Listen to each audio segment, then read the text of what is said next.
On May 16, 2005, a 3-year-old little girl was rushed to the hospital. She'd been vomiting at home and eventually collapsed and stopped breathing.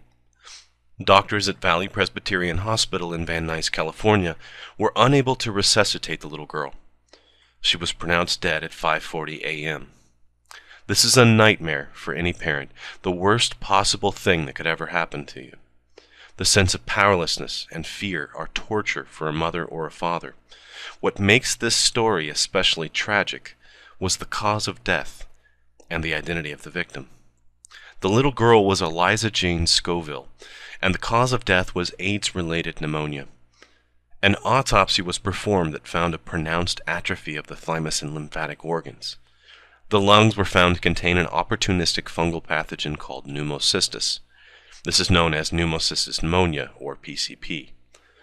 A later post-mortem exam identified the presence of HIV viral proteins in her brain, as well as signs of encephalitis common in late-stage AIDS patients.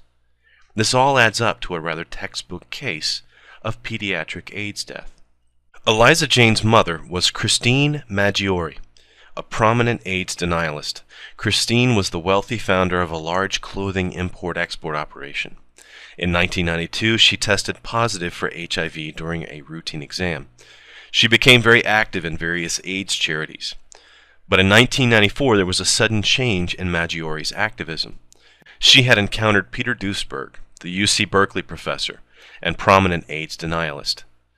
I don't know what the extent of their interaction was, but she was now one of them, a denialist. She founded a group that is today Alive and Well AIDS Alternatives. They estimated in 2005 that they had provided legal assistance to about 50 HIV-positive mothers in legally blocking the proper testing or treatment of their children. This was an issue that Maggiore felt very strongly about. She opposed testing for HIV. She opposed preventative treatment, and she advocated HIV-positive mothers breastfeeding their infants despite the advice of competent doctors and scientists.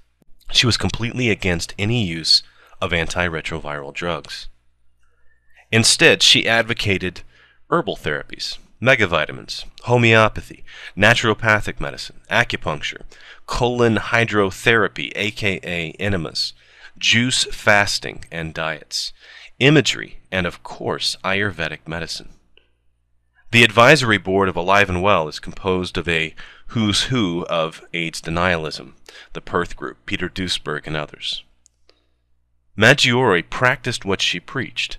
She did not take antiretrovirals before, during, or after her pregnancy, and she refused to let Eliza Jane be tested. She breastfed with no precautions. Her behaviors maximized the chance of infection to her baby. Her lack of testing or proper medical treatment for Eliza Jane guaranteed that the child would have the worst possible chance of survival. She also endangered her son, Charlie, born 1997, and her husband, Robin Scovill, by a lack of precaution. Both of her children failed to receive normal childhood vaccines. In April 2005, when Eliza Jane became sick with a chronic runny nose, Maggiore took her to the family physician, and then a few days later to one of the doctors on her advisory board, Jay Gordon. One of them diagnosed her with pneumonia, according to an interview with Maggiore at the hospital after her daughter's death. Rejecting that diagnosis, Maggiore went to Philip Incal, a holistic practitioner that was also on the board of Alive and Well. He diagnosed Eliza Jane with an ear infection, which the autopsy would later show she did not have, and he prescribed amoxicillin, which seems surprisingly crass Western-based medicine for a holistic practitioner to use. Sadly, pneumocystis is a yeast-like fungus, not a bacteria, so the amoxicillin was completely ineffective, and Eliza Jane died 2 days later from preventable causes. After the autopsy was released, an investigation was started by the LAPD and the LA Department of Child Protective Services as a case of medical neglect. In September of 2006, the LA County DA's office announced it would not file charges because it would be difficult to get a conviction of neglect when Eliza Jane had been taken to a physician who was aware of the mother's HIV status. One of the physicians, Paul Fleiss, was issued a probationary period of 35 months of heavily supervised practice for gross negligence in failing to diagnose the HIV status of the 3-year-old daughter of an HIV-positive AIDS denialist. The parents of Eliza Jane counterattacked the LA coroner's office, making accusations that the coroner's report contained misinformation, included for political reasons.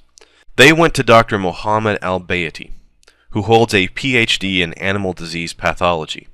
Al-Bayati had done research on metal toxicology of rats and mice, but he is not a clinician and has no credentials in human health diagnosis or treatment.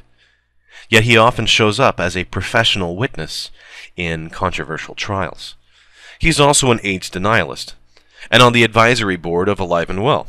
Al-Bayati wrote a report at the parents' request in which he ascribed Eliza Jane's death to an allergic reaction to amoxicillin. His report is full of holes and legalistic hair-splitting. Anyone can see the heavy bias he brings to the table. I won't go into this legal battle. I think the point is made about denial and the death of a child. There's another tragic turn in this sad story. On December 27, 2008, Christine Maggiore, the mother of Eliza Jane, died at the age of 52. She had been under a doctor's treatment for the 6 months prior to her death for a chronic case of pneumonia. There were 2 very different accounts for her decline and death at such a young age. Her fellow denialists insist that it was a reaction to a holistic cleansing routine she underwent, plus stress and possibly a flu infection. The official account on her death certificate was disseminated herpes virus infection in her lungs leading to pneumonia. She also appears to have had oral candidiasis or thrush, but no autopsy was performed at the request of the family. Is it normal for a healthy 54-year-old to show signs of profound immunocompromise after a holistic cleanse? How many non-AIDS patients die of pneumonia with disseminated herpes virus infection and thrush? The sad truth here is that this woman died of her own denial. She was so wrapped up in her status as an activist and her dogmatic belief that it prevented her from getting the help that could have saved her life. Even more sad, she was willing to risk her daughter's life on the beliefs of a fringe group with no real science behind it. Some of you wonder why I bother to make these videos on AIDS denialism. It seems like such a small group and so heavily discredited that they no longer really matter. But the damage they've done and continue to do is something I can't overlook. Christine and her daughter can serve as an example for us all of what can happen when we fail to address these dangerous fringe beliefs, when pseudoscience is allowed to flower and grow without challenge. Eliza Jane didn't deserve to die for her mother's lack of judgment. I don't know, I think sometimes maybe Christine didn't deserve to die for falling for the propaganda of a pseudoscientific fringe group. The people who are truly responsible here know who they are. I hope they feel the occasional twinge of guilt for the death of this woman and her daughter. Or maybe they're so deeply wrapped in their denial that they can even fool themselves. Eliza Jane would be 8 years old now if she had lived, the same age as my daughter. I think there is no greater cause than preventing the needless death of children. For me, that means I will never stop challenging the AIDS denialists. Thanks for watching.